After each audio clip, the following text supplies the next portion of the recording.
अहिल्यानगर जिल्ह्यातील अकोले तालुक्यामध्ये modern high school या ठिकाणी गणित विज्ञान प्रदर्शन भरलेलं आहे आणि या सह्याद्री विद्यालयाचा ब्राह्मणवाड्याचा विद्यार्थी एक छानपैकी त्या ठिकाणी मॉडेल आणलेलं आहे आणि या मॉडेलचं नाव आहे मातीविना शेती।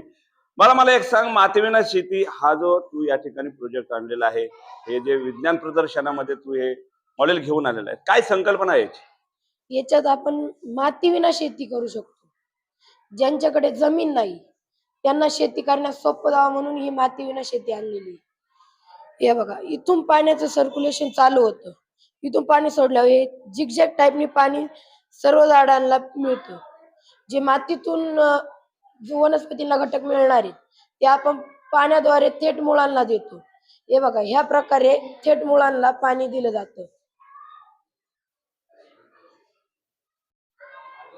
याच्यात पाण्याची पद्धत 70 ते 80% कमी होते, पाणी तेवढं वाचतं आणि जमीन तर वाचतेच। हे पाणी आपण रिसायकल पण प्रोटीन जे घटक लागतात त्यांना पोषण द्रावक ते आपण टाकून हे पाणी परत रिसायकल करू शकतो।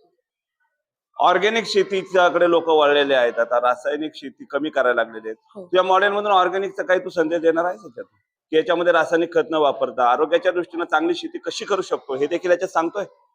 हो, हे बघा, हे कोकोपीट वापरलेलं आहे, कोकोपीट। अच्छा, हे पाहू शकता। कोणतं खत आहे? गांडूळ खत?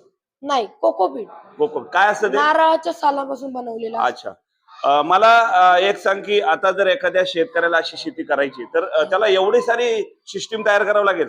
हो, जर आता घरगुती शेती लोक करायला लागलेले आहेत, आपल्या टेरेसवर देखील बिगर औषधाची भाजीपाला पिकवायला लागलेली आहेत, त्यांच्या दृष्टीने ही संकल्पना कशी वाटते तुला?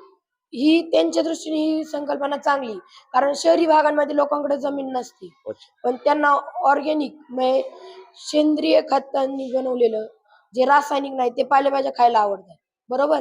आणि त्यांचं प्रमाण महागाई वाढलेली त्यांची, त्यामुळे हे घरी पण करू शकतात। ते छोटं मॉडेल बनवून, छोटी संकल्पना बनवून ते पण घरी करू शकतात। तुझं नाव सांग, तू कितवीत शिकतो ते सांग। माझं नाव कृष्णा प्रवीण आरटे, मी आता 8वी शिकतो। अच्छा।